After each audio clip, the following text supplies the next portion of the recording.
Olá, bom dia! Vamos para mais um tempo de porção diária. Ontem nós falamos um pouquinho sobre Isaías capítulo 40, né? O Deus grandão, o Deus poderoso, o Deus que dá força, o Deus que dá ânimo, o Deus que encoraja, o Deus que faz o nome dele ser glorificado em pessoas desprezíveis. Esse Deus, ele é tremendo. E hoje nós vamos falar um pouquinho sobre o profeta Jeremias, profeta chorão. Quem conhece a história desse profeta, ele é um dos que pregava chorando, né, por ver o comportamento de muitos israelitas, de muitos judeus, que alguns não entendiam, alguns não compreendiam, alguns fazia pouco caso da mensagem de Deus, e isso é interessante a gente prestar atenção. Eu tô com o capítulo 2 aqui do profeta Jeremias, né? O capítulo 2 ele começa narrando a história da fidelidade de Israel, né? De quando Israel ainda era bem jovem, bem novo, tudo acontecendo, né, na vida de Israel. E uma das épocas em que ele narra aqui nesse texto é quando Israel andou pelo deserto, né? Quando Israel andou dentro do propósito a qual Deus tinha prometido. E tinha muita gente que obedecia a Deus. Tinha muita gente que estava entendendo o que Deus queria fazer. A época em que o povo andou pelo deserto, antes de chegar à Terra Prometida, tinha um povo ali que era fiel. E quando a gente vai analisar, estudar um pouquinho, ver um pouquinho, né, mais a fundo, ali era como Israel, no primeiro momento, estava sendo fiel à promessa de Deus. Mas, como todo ser humano, oscilante nos seus comportamentos, existiram os que desobedeceram. E aí o texto ele vai seguindo, né? Do versículo 4 ao versículo 8, ele começa a falar dos antepassados dos israelitas, dos descendentes de Jacó e da família, né, do povo de Israel. E o profeta, ele chama a atenção, ele fala: escutem a mensagem de Deus. Ouvem a mensagem de Deus. E aqui começa um princípio de alerta. Ele começa um princípio de exortação, vamos colocar assim, perguntando para o povo que defeito os antepassados acharam em Deus. Que defeitos os velhos, né, os homens que tinham oportunidade de obedecer à vontade de Deus, tinham achado em Deus para poder ah, desobedecer. E isso resulta em uma acusação, porque o texto ele vai se desenrolando, né? O texto ele vai se caminhando, ele vai trazendo informações importantes até chegar no versículo 13, a qual é o texto em que eu quero pautar aqui hoje como a minha devocional, a nossa devocional, o nosso tempo de reflexão. E entra como uma acusação, sim, porque o texto em que eu quero ler aqui, que é o versículo 13, diz assim, ó. Como sempre, eu estou usando a minha versão NTLH aqui, tá, gente? O meu povo cometeu dois pecados. Eles abandonaram a mim, a fonte da água fresca, e cavaram cisternas rachadas, que deixam vazar a água da chuva. Quando a gente lê esse texto aqui e começa, né, entendendo desde o contexto, do princípio dessa história, do princípio do assunto até chegar aqui, gente, a gente tem que tomar muito cuidado com o que nós estamos fazendo com a nossa vida diária, com o nosso caminhar com o Senhor Jesus. Porque se Jesus é a fonte da água da vida, se Jesus ele é a água que sacia a nossa fome, a nossa sede de justiça, Jesus, como ele fala para a mulher samaritana, se você soubesse quem está te pedindo água, ou se você entendesse, bebesse da água que eu tenho para te dar. Eu fico aqui pensando que a nossa vida em Cristo Jesus, ela oscila, não é por conta de Jesus, não é por conta de quem Jesus é, do que ele fez, do que ele vai fazer, do que ele está fazendo nas nossas vidas. Ela oscila porque muitas vezes nós, em vez de ficarmos ligados na fonte, a qual é Cristo, a gente se apoia em coisas, em situações que não leva a nós a ter um comportamento que glorifica a Deus.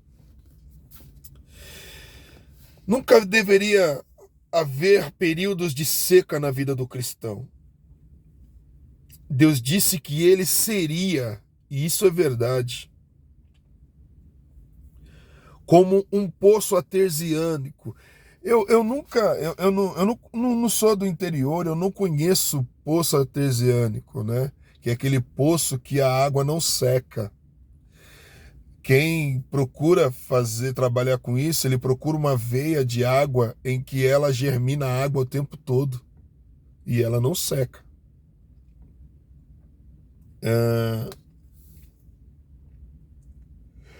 A vida do crente ligada em Cristo Jesus, ela vai ter seus tempos de tribulações, seus altos e baixos. Mas quando eu falo assim, eu tenho uma pessoa como exemplo, que é a minha mãe, gente. Eu fico olhando assim, como que aquela senhora, como que aquela mulher, com todos os perrengues da vida, com todas as tribulações, ela não deixa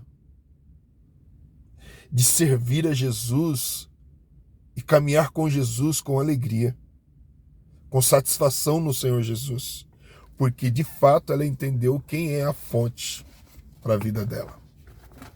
Da onde que jorra a água para saciar a sua fome. Um poço artesiânico borbulha com um suprimento interminável de água fresca, das profundezas da terra, sempre satisfazendo e saciando toda a sede. Isso é uma história bacana. Essa é a ilustração de um renovo espiritual pertencente à pessoa em que o Espírito Santo reside. É uma verdade. Eu acho que você já ouviu falar de pessoas que volta e meia estão passando por uma seca espiritual, um vazio.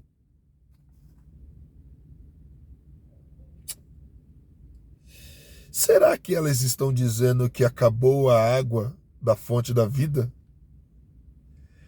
Que a torneira em que elas estão se saciando da água não sai mais água? Mas se Jesus é a fonte como uma cisterna que não para de jogar água, de jorrar água, de saciar a sede, então estamos com algum problema. Não é Jesus a nossa fonte. Não é Jesus o canal da água em que precisamos beber. Aqui mora um perigo muito grande. Israel, eles começaram a acreditar em deuses estranhos. Eles começaram a acreditar em amuletos, em coisas estranhas, e esqueceram ou descartaram a oportunidade de crer no Deus vivo, no Deus Senhor de todas as coisas. A gente tem que tomar muito cuidado na nossa vida diária para não trocarmos a fonte da água viva por fontes baratas. Uma vez eu estava assistindo um vídeo no Instagram e era aqueles stars, alguma coisa assim, eu não sei falar o nome, de um garoto na igreja, ele com o celular, ele andando assim, e aí ele pegava uns instrumentos, vamos supor, ele pegava uma chave como essa aqui assim, e chegava nas pessoas e falava, prega. Tá, esses negócios da internet tem lá. Foi numa igreja, no perfil de uma igreja que eu estava assistindo. E aí chegou um rapaz, ele chegou perto de um rapaz com um carregador de celular. E aí falou pro rapaz, prega. Aí o rapaz falou assim, pregar o quê? Não, prega sobre esse objeto. Aí o rapaz pegou a fonte do celular e falou, essa aqui é uma fonte original. Quando você pega uma fonte original para carregar o seu celular, você sabe que a bateria não vai ser danificada, o seu celular não pode ser danificado, porque você está com a fonte original. Assim é Jesus, a nossa fonte original. Se nós estamos nos abastecendo do Senhor Jesus através do seu Espírito Santo, sempre vai haver carga para as nossas vidas diárias. Sempre vamos estar abastecidos do que precisamos em nossa vida diária. E eu comecei a analisar, falei, é verdade.